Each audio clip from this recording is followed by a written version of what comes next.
오늘 우리가 함께 살펴볼 하나님의 말씀은 빌립보서 3장 10절부터 16절까지 말씀입니다. 빌립보서 3장 10절부터 16절까지 말씀입니다. 우리 찾으셨으면 다 같이 한 목소리로 합독하시도록 하겠습니다. 내가 그리스도와 그 부활의 권능과 그 고난에 참여함을 알고자 하여 그의 죽으심을 본받아 어떻게 해서든지 죽은 자 가운데서 부활에 이르려 하노니 내가 이미 얻었다 함도 아니요 온전히 이루었담도 아니라 오직 내가 그리스도 예수께 잡힌 바 된 그것을 잡으려고 달려가노라.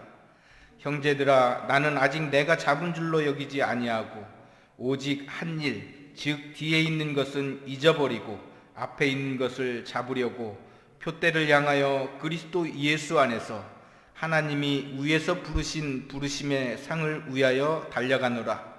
그러므로 누구든지 우리 온전히 이룬 자들은 이렇게 생각할지니 만일 어떤 일에 너희가 달리 생각하면 하나님이 이것도 너희에게 나타내시리라.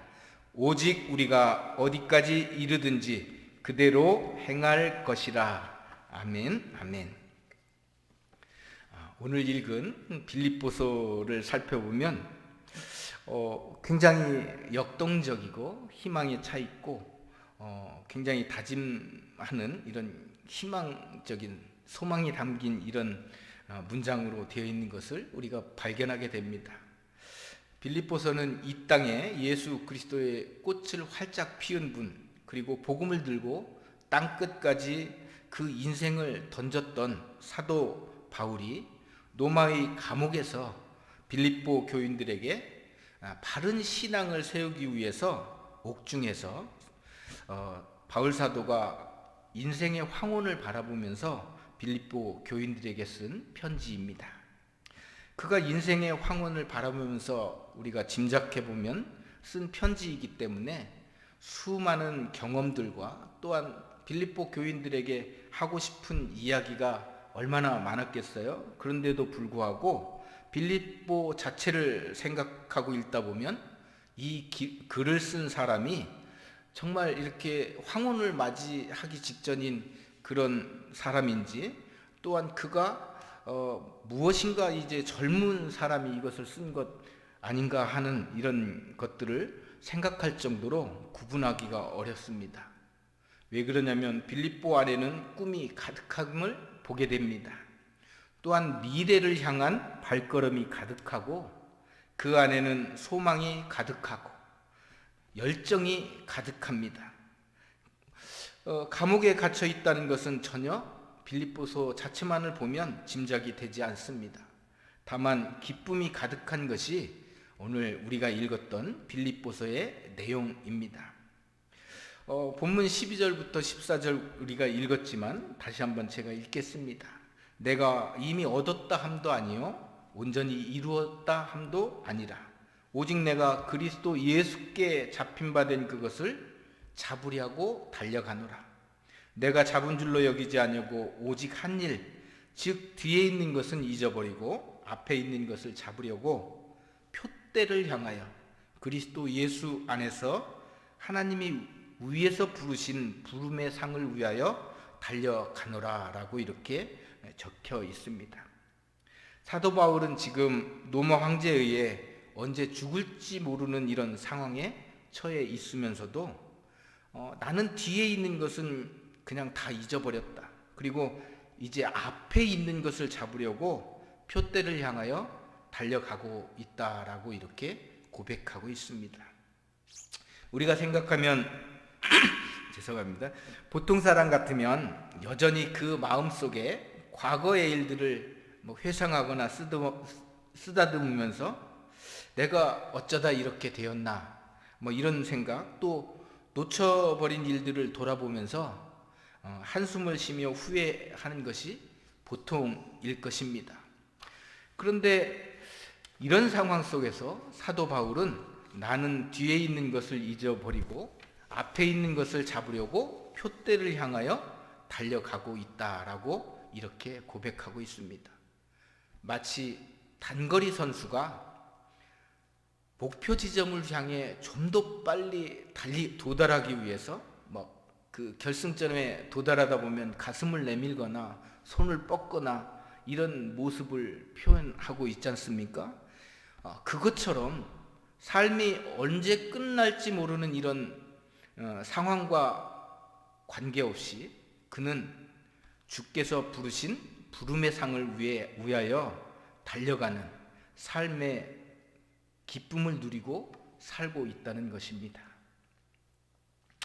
사랑하는 여러분, 사도 바울처럼 2022년을 지나며 있는 자리에 우리가 멈추어 있지 않고 앞을 향해 달려나가고 있는지 우리 자신을 돌아봐야겠습니다.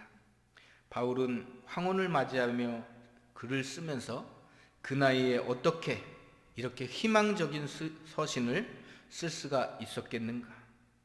그러면서 그렇게 기쁨의 인생을 노래할 수 있었을까? 또 과연 이 사도 바울의 미래 지향적인 삶의 비밀은 무엇이었던가를 우리가 생각하며 우리의 삶과 비교하는, 그리고 또한 은혜를 받는 우리 모두가 되었으면 좋겠습니다. 우리가 바울처럼 이렇게 미래 지향적인 삶, 달리는 기쁨을 어떻게 하면 누릴 수 있을까요? 첫 번째는 거룩한 불만을 우리가 가져야 한다는 사실입니다. 현실에 안주하는 사람이 성장하거나 전진하는 것을 여러분들 보신 적 없을 것입니다. 이만하면 됐다 하는 그 순간 그 사람은 더 이상 어떤 성장도 또 어떤 진보도 없는 시간을 보내게 되어집니다. 그런데 이것을 잘 알고 있으면서도 우리가 안타까워해야 할 것은 어느 정도 우리가 일을 이루고 나면 누구나 다 그런 생각에 빠지기 일쑤라는 사실입니다. 내가 이 정도 하면 됐지. 하지만 바울은 그렇게 생각하지 않았습니다. 오늘 12절 말씀입니다. 우리 다시 한번 같이 읽겠습니다. 내가 이미 얻었다 함도 아니요 온전히 이루었다 함도 아니라 오직 내가 그리스도 예수께 잡힌 바 된 그것을 잡으려고 달려가노라. 다른 사람도 아닌 바울 사도와 같은 사람이 얻지 못하고 온전히 이루어지 못했다라고 이렇게 고백하고 있습니다. 여러분 한번 생각해 보세요. 다메섹 도상에서 주님을 바울 사도가 만난 후에 그는 모든 것들을 버리고 오직 복음을 위하여 자신의 전 생애를 드린 분입니다. 수많은 역경과 고난 속에서도 고난이 아닌 죽음조차 유익하다는 그런 고백으로 그렇게 살았던 분입니다. 주님으로부터 오는 엄청난 계시와 환상을 그는 보았고 모든 사람들이 닮고 싶은 믿음의 소유자였습니다. 심지어는 그를 통하여 신약 성경 27권 중에 13권이 기록되었습니다. 그럴 만큼 누구나 다 본받고 싶어하는 그런 믿음의 소유자였는데 그런 그가 자기의 인생의 황혼을 앞에 두고 오늘 뭐라고 고백하고 있습니까? 나는 아직도 잃은 것이 없다. 나는 예수께 잡힌 바 된 그것을 향하여 달려나가고 싶다고 하는 이런 심정을 고백하고 있습니다. 그가 온전히 이루지 못했다라고 하는 이 고백, 그가 그 속에 내포되어 있는 말은 다시금 나는 뒤의 것을 잃어버리고 앞으로 달려나가며 무엇인가를 더 열심히 하고 싶다는 이런 마음이 담겨 있는 것을 봅니다. 오늘 본문 13절, 형제들아 나는 아직 내가 잡은 줄로 여기지 아니하고 오직 한 일 즉 뒤에 있는 것은 잊어버리고 앞에 있는 것을 잡으려고 이렇게 말씀하고 있습니다. 이 짧은 본문의 말씀에서 사도 바울이 계속해서 반복적으로 말하고 있는 것은 나는 아직도 이루지 못했다. 이런 그의 마음 속에 이런 도전, 이런 거룩한 불만이 남아 있는 것을 봅니다. 하지만 여러분, 안타깝게도 빌립보 교인들은 너무나 지금 쉽게 만족하고 있기 때문에 바울 자신은 빌립보 교인들을 보면서 그들에게 편지하며 나조차도 아직 이루지 못했고 나는 앞의 것을 잡으려고 달려가려고 생각하고 있는 거야. 그러니까 너희들은 정말 그것에 만족하지 말고 믿음의 다름질을 하라는 말씀을 하고 있는 것입니다. 오늘 15절 보면 그러므로 누구든지 우리 온전히 이룬 자들은 이렇게 생각할지니 만일 어떤 일에 너희가 달리 생각하면 하나님이 이것도 너희에게 나타내시라. 이 말씀을 보면 좀 이해가 잘 안 될 수도 있고 좀 어렵습니다. 이게 무슨 말씀일까요? 그래서 현대인의 성경으로 다시 한번 읽겠습니다. 우리 자막에 나오는데 한번 우리 같이 읽겠습니다. 그러므로 믿음이 성숙한 사람들은 모두 이와 같은 생각으로 살아야 합니다. 만일 여러분이 나와 다른 생각을 가지고 있다면 하나님은 그것도 분명하게 바로 가르쳐 주실 것입니다. 이런 뜻입니다. 하나님이 빌립보 교인들의 무엇을 가르쳐 주실 것이라고 바울이 이야기합니까?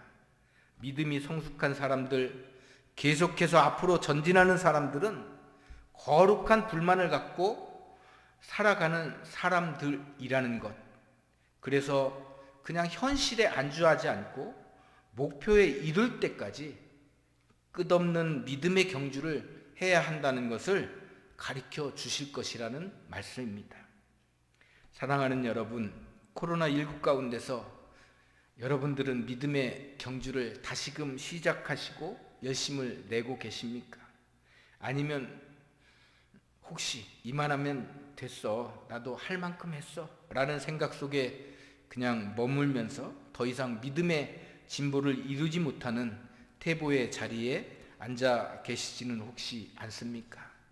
저는 저와 여러분이 사도 바울처럼 달려가는 삶의 기쁨을 누리기 위하여 거룩한 불만을 갖고 살아가게 되시기를 주님의 이름으로 축원합니다. 두 번째로 우리가 미래 지향적인 삶, 달리는 삶을 누릴 수 있는 이런 기쁨을 누릴 수 있는 것, 이것은 무엇일까요? 두 번째는 차원 높은 목표를 우리가 가져야 한다는 것입니다.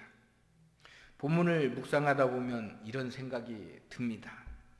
아무리 그래도 그렇지, 바울 같은 사람이 그래도 이만하면 내가 정말 열심히 살아왔고 내가 주를 위해서 열심히 했어, 이만하면 됐지라고 생각할 수 있는 것 아닌가, 이런 생각이 들었습니다.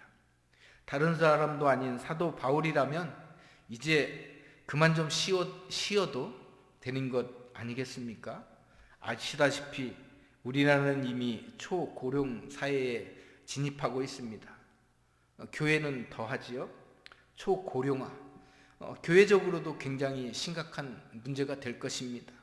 근데 이것과 같이 동반되어지는 것은 이게 나이가 있다 보니까 이제 나는 쉬어도 되고, 젊은 우리 권사님들 새로 뽑혔잖아, 또 우리 젊은 집사님들 계시잖아, 그러니까 그들이 열심을 내야 돼, 열심히 일해, 나는 조금 뒤에 물러나서 쉴 거야 라는 생각을 우리가 가질 수 있습니다.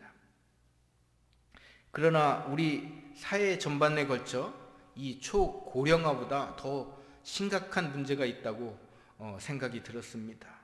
그것은 그렇게 밀어버리고 내가 늙었다, 내가 나이 먹었다라는 그것에 그쳐버리고 다른 사람에게 밀어버리는 이런 심리적 고령화라는 생각을 했습니다.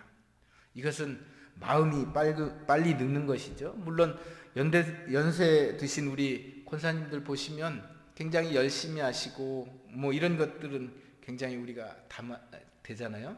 근데 어떤 때는 나이도 어느 정도 좀 젊은데도 내가 그래도 한 50 다 됐는데 젊은 사람들 해야지 라고 이렇게 나는 나이 먹었다고 하는 마음이 빨리 늙는 것을 늙는 마음을 갖는 것을 볼 수 있습니다. 은퇴의 시기가 앞당겨지면서 은퇴하는 연령대 사람들이 자신이 이제 늙었다고 생각하는 것입니다. 그런 사람들의 특징이 있습니다. 그런 사람들은 절대로 뛰지 않습니다. 더 이상 전진하려고 하지 않습니다. 더 이상 어떤 성장과 성숙을 위한 도전을 하지 않습니다. 왜 그럴까요? 왜 사람들이, 심지어 젊은 사람들까지도 이런 심리적 고령화에 빠져서 더 이상 전진하지 않는 삶을 살게 되는 것일까요? 그것은 두 번째 제목인 차원 높은 목표 설정에 실패했기 때문입니다. 세상에서 그냥 세우는 돈 많이 벌거나 어떤 이런 목적, 이런 것들을 갖고 있고 흔들리는 목적을 갖고 있기 때문에 그렇습니다. 자신과 자신의 가족이 잘 먹고 잘 사는 것입니다. 이 사람들의 목표를 살펴보면 돈 많이 벌어서 노년에는 이제 돈 걱정 없이 사는 것이죠. 목표가 돈입니다. 이런 사람들의 문제가 뭡니까? 삶에 의미가 없다는 것입니다. 정말 하늘의 신령한 비밀을 말씀을 통해서 하나님께서 우리에게 주셨음에도 불구하고 그 말씀을 붙잡고 그렇게 차원 높은 목표를 우리가 설정하고 그것을 향해 달려가야 됨에도 불구하고 그것을 아직 모른다는 사실입니다. 어떤 우스갯소리가 있습니다. 어떤 젊은이에게 신이 나타나서 한 가지 소원, 딱 한 가지만 들어주겠다고 이렇게 제안했습니다. 근데 이 젊은이는 돈도 벌고 싶고 여자도 만나고 싶고 결혼도 하고 싶었습니다. 그래서 신이 그렇게 이야기하자 재빨리 머리를 굴려서 이렇게 대답했다고 합니다. 돈, 여자, 결혼, 이렇게 대답을 했다고 해요. 그러자 응답이 왔습니다. 이 젊은이는 그만 돈, 여자와 결혼했다고 합니다. 돈, 결혼, 여자였기 때문에 해밍웨이가 쓴 노인과 바다라는 책에서는 바다에서 물고기 한 마리를 잡기 위해 온갖 고생을 다하는 노인의 이야기가 나오지 않습니까? 그는 바다에서 많은 날들을 기다리다가 천신만고 그때 커다란 물고기를 잡습니다. 노인은 그 물고기를 배에 매달고 항구로 돌아왔습니다. 그런데 돌아와서 그만 물고기를 건져보니 뼈만 앙상이 남아 있었습니다. 상어떼가 습격해서 물고기를 다 뜯어 먹어 버렸던 것입니다. 노인은 심한 허탈감에 빠졌습니다. 이것을 보면서 우리가 생각해야 할 것은 이렇게 헛된 목표를 정하여 살아가는 우리의 허무한 삶을 이 책을 통해서 상징적으로 말해주고 있다는 것입니다. 세상에서 가장 지혜로운 사람들이라도 그가 일생을 바쳐 헌신한 일들의 결과는 앙상한 물고기의 뼈와 같이 아무런 유익이 없을 뿐만 아니라 허무하기까지 할 수도 있다는 것을 암시해 주고 있습니다. 우리가 혼신의 힘을 다해 목숨 걸고 직장과 사업터에서 생존의 경쟁을 치르면서 그 결과는 잠시 있다가 사라져가는 물거품과 같다는 것을 이 소설은 이야기하는 것입니다. 그렇습니다. 우리는 이제 세상 사람들과 다른 그런 목표를 가지고 헛된 목표가 아닌 차원 높은 목표를 가지고 살아가야 하는 존재입니다. 그리스도인이라고 우리가 자처하면서 이런 세상의 헛된 세상적 목표를 향해 다름질 치면서 신앙 생활하는 사람들도 있는 것을 발견하게 됩니다. 그들이 세상적인 가장 거창한 목표를 달성하려고 막 노력합니다. 그러나 그 목적이 하나님의 뜻에서 벗어나 자기 뜻과 자신의 목적대로 사는 인생은 결국 이 노인처럼 후회와 실망이 가득한 삶을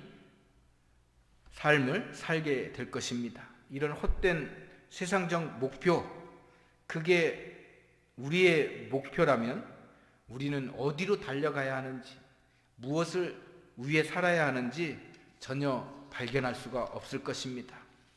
그런데 오늘 본문 말씀을 보니까 사도 바울은 그것을 알았습니다. 무엇을 위해 살아야 하는지, 자신이 평생 두고 쫓아가야 할 목표가 무엇인지를 바울은 전혀 흔들리지 않고 그것을 움켜쥐고 정확히 알았다는 사실입니다. 오늘 본문 10절과 11절입니다. 다시 한번 우리 함께 같이 읽겠습니다. 내가 그리스도와 그 부활의 권능과 그 고난의 참여함을 알고자 하여 그의 죽으심을 본받아 어떻게 해서든지 죽은 자 가운데서 부활에 이르려 하노니. 그의 목표를 이야기하고 있습니다. 예수를 믿고 세상에서 잘 되는 것, 예수를 믿고 세상에서 성공하는 것, 그는 그것을 이미 다 해로 여기고 배설물로 여겼습니다. 왜 그랬을까요? 그것은 이처럼 더 차원 높은 목표, 아니 이 땅에서 살아가는 인간이 이룰 수 있는 가장 위대한 목표를 그가 발견했기 때문에 그렇습니다. 그게 뭘까요? 우리가 읽었습니다. 그것은 우리가 그리스도를 알고 그의 부활의 능력을 경험하고 그분처럼 부활에 이르는 것이라는 것입니다. 사랑하는 여러분, 여러분들은 주님을 더 깊이 알아가는 것, 주님을 점점 더 닮아가는 것, 그래서 그분처럼 죄와 허물로부터 완전히 자유로운 부활의 몸을 입게 되는 것, 그래서 죄와 사망으로 곤고했던 인생이 바뀌어서 주님과 함께 가장 큰 기쁨을 누리게 되는 것, 이것이 바울 사도의 목표였다는 사실을 꼭 명심하시기 바랍니다. 또한 우리도 이것의 목표를 두고 우리가 믿음의 걸음을 걸어가야만 합니다. 만약 이 목표가 없다면 우리는 의미 없는 일상을 반복하게 될 것입니다. 더 이상 다름질하지 않고 주저앉아 쾌락을 즐기다가 어느 날 무의미한 죽음을 맞이할 수 있습니다. 그러기에 사랑하는 여러분, 바울처럼 달리는 기쁨을 누리고 싶다고 한다면 보다 차원 높은 목표, 그 목표는 부활에 이르는 것이라는 사실을 명심하시고 이 목표를 우리의 목표로 삼아 다름질하는 우리 모두가 되어지기를 주님의 이름으로 축원합니다. 세 번째로 이제 미래의 지향적인 삶, 달리는 삶의 기쁨을 누리려고 한다면 세 번째로는 그리스도 예수께 잡힌 바 되어야 한다는 사실입니다. 이 땅 속에 속한 목표가 아니라 차원 높은 목표, 예수 그리스도를 알아가고 그분을 닮아가며 그분처럼 죽은 자 가운데서 부활에 이르는 것, 그 목표를 가질 때 우리는 평생, 아니 죽을 때까지 달려가는 삶의 기쁨을 누릴 수가 있습니다. 하지만 교회에 다닌다고 해서 모든 사람들이 그 차원 높은 목표를 갖게 되는 것은 아니라는 사실입니다. 교회 다니면서도 목표가 아까 말씀드렸다시피 돈인 사람들, 목표가 명예이고 목표가 권력인 사람들이 있습니다. 목표가 쾌락인 사람들이 얼마나 많이 있습니까? 또한 빌립보 교인들을 흔들어 놓았던 유대주의자들처럼 율법을 지켜서 내가 저 성도들보다는, 저 사람보다는 더 선하고 의로운 사람이 되고자 하는 사람들이 우리 주변에 얼마나 많은지 모릅니다. 그렇기 때문에 신앙생활하면서도 미워하게 되고 저 사람과 비교하며 경쟁하게 되는 것입니다. 왜 오늘날 교회 안에서도 사람들은 이처럼 참된 목표, 차원 높은 목표, 우리가 평생 붙들어야 할 목표인 그리스도를 알고 그분을 닮아가며 그분처럼 부활에게 이르는 것이 되지 못하고 이렇게 주저앉아 버리는 것일까요? 그것은 그리스도께 붙잡힌 바 되지 못했기 때문이라는 사실입니다. 오늘 본문 10절과 12절에서 이야기합니다. 내가 그리스도와 그 부활의 권능과 그 고난에 참여함을 알고자 하여 그의 죽으심을 본받아 어떻게 해서든지 죽은 자 가운데서 부활에 이르려 하느니 내가 이미 얻었다 함도 아니요 온전히 이루었다 함도 아니라 오직 내가 그리스도로 예수께 잡힌 바 된 그것을 잡으려고 달려가노라 라고 하고 있습니다. 사도 바울은 왜 그것을 부활에 이르게 하는 차원 높은 목표를 이루려고 그가 달려가게 되었습니까? 그것은 예수 그리스도께 잡힌 바 되었기 때문에 내가 차원 높은 목표를 바라보고 그렇게 옆 좌우를 돌아보지 않으며 그렇게 달려갈 수 있다는 것을 말하고 있는 것입니다. 그리스도 예수께 잡힌 바 되었다. 그것은 다메섹 도상에서 주님을 인격적으로 만나 구원을 받은 사건을 의미하고 있습니다. 사도 바울은 그 사건으로 인해서 그때부터 주님께 붙잡혀서 오직 구원의 완성인 완전한 성화, 부활에 이르기 위해서 자신의 인생을 달리기 시작한 것입니다. 그래서 그는 주님을 더 알고 싶고 주님처럼 고난을 받고 싶고 심지어는 주님처럼 죽고 싶었다는 사실입니다. 그렇게 그가 열정을 다 쏟아 부으며 달려갈 때 죽은 자 가운데서 부활에 이르게 하는 영광스러운 상급이 하늘로부터 주어짐을 바라볼 수 있었습니다. 하지만 안타깝게도 많은 사람들은 구원의 확신은 가졌다라고 이렇게 말하지만 어떻게 살든지 상관없이 나중에 죽은 자 가운데서 부활에 이르게 될 것이라는 이런 생각들을 합니다. 그런데 이것은 여러분 무서운 착각이라는 사실을 우리가 알아야만 합니다. 이게 바로 구원파가 이야기하는 이단의 논리입니다. 우리가 예수를 믿고 구원받았어. 그러니까 나는 천국에 갈 거니까 내가 이제 믿음 생활하는데 어떻게 살아도 되지. 내 마음대로 살아도 되지. 이렇게 그냥 살다가 죽게 되어지면 죽은 사람들 속에서 나는 부활할 거야 라는 이런 착각을 하는 것, 이것이 이단의 구원파의 논리입니다. 그렇다면 바울은 그렇게 달려갈 필요가 없었을 것입니다. 바울이 뭐하러 이렇게 애쓰며 그렇게 달려갈 수 있었습니까? 확신하건대 만약에 그렇게 주장하는 사람들이 있다고 한다면 사도 바울은 이렇게 되물었을 것 같습니다. 여러분 구원의 확신을 가졌다고요?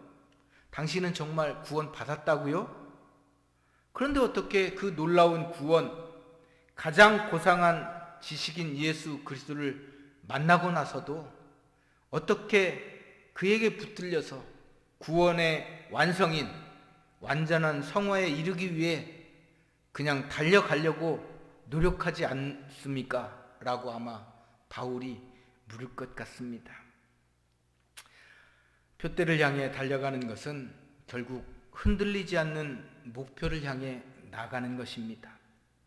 다름질하는 선수처럼 사냥개가 목표물을 발견하고 막 좌우를 바라보지 않으며 그렇게 달려가는 그런 모습으로 다름질하는 선수처럼 이렇게 흔들리지 않는 목표를 우리가 가져야 된다는 사실을 잊지 마십시오. 주님을 바라보지 아니하고 우리가 사람을 바라보고 환경을 바라보면 결국 우리의 인생은, 우리의 목표는 흔들릴 수밖에 없다는 사실입니다. 옛날 인도의 왕이 신학 가운데서 크나큰 죄를 지은 이런 죄수에게 기름이 가득 담긴 그런 그릇을 주면서 이 그릇에 기름을 한 방울도 흘리지 않고 온 성을 한 바퀴 돌고 오면 내가 네 죄를 사해 주겠다고 이렇게 약속을 했습니다. 죄수는 온 정신을 이렇게 그릇에 집중하면서 복잡한 성박 목표 지점을 향해 돌아왔습니다. 왕은 이 죄수가 정말 잘 다녀왔는지 아닌지 알아보기 위해서 어디에서 무엇을 받고 어디쯤에서는 무엇을 받느냐, 이렇게 어떤 일이 있었느냐 이렇게 물어보았습니다. 그때 죄수가 뭐라고 대답했을까요? 죄수는 왕에게 모른다고 이렇게 대답했다고 합니다. 그러자 왕이 노발대발하면서 그것도 모르면서 네가 갔다 왔다는 것, 그거 거짓말 아니냐 이렇게 다그쳤습니다. 그때 죄수는 이렇게 분명하게 말했습니다. 왕이여, 나의 생명이 이 그릇에 달려있는데 기름 한 방울 흘리면 내가 죽게 됐는데 이 그릇에서 내가 어떻게 한눈을 팔 수가 있었겠습니까? 저는 오직 그릇만 보고 다녀왔습니다 라고 이렇게 답했다고 합니다. 그때서야 왕은 죄수의 성실함을 인정하고 죄를 사해 주었다고 합니다. 우리의 잘못된 삶의 목표, 헛된 꿈들은 결국 우리를 절망으로 이끌게 됩니다. 우리의 모든 수고가 우리를 지으신 하나님과 무관한 것이 때 다 헛되고 무익한 것이 됩니다. 그래서 예수님은 요한복음 4장 34절에서 이렇게 말씀하십니다. 나를 보내신 이의 뜻을 행하며 이루는 것이 예수님께서 이 세상에 오신 목적이라고 말씀하셨습니다. 사도 바울은 예수 그리스도를 아는 지식을 얻은 후에 지금까지 세상에서 최고로 생각했던 이런 가치와 모든 지식들을 그는 해로 여겼다고 합니다. 배설물로 여겼다고 합니다. 어떻게 그가 그럴 수 있었을까요? 그는 예수께 붙잡힌 바 되었기 때문에 그 모든 것들을 버리고 이 차원 높은 목표를 향하여 달려가는 삶을 살게 되었습니다. 사랑하는 우리 교우 여러분, 우리도 세상 사람처럼 헛되고 무익한 것을 쫓는 이런 어리석음을 범하지 말고 주님께 영광 돌리는 것을 우리의 삶의 목표로 삼고 살아야 하겠습니다. 이제 변함없는 표대이신 예수 그리스도를 바라보고 하나님이 위에서 부르신 부름의 상을 위하여 우리가 열심히 달려가고 열심히 경주함으로써 하나님이 주시는 평안과 상급을 모두 누리시는 저와 여러분 되시기를 주님의 이름으로 축원합니다. 아멘. 우리 찬송가 461장 우리 다 함께 부르시도록 하겠습니다. 461장입니다.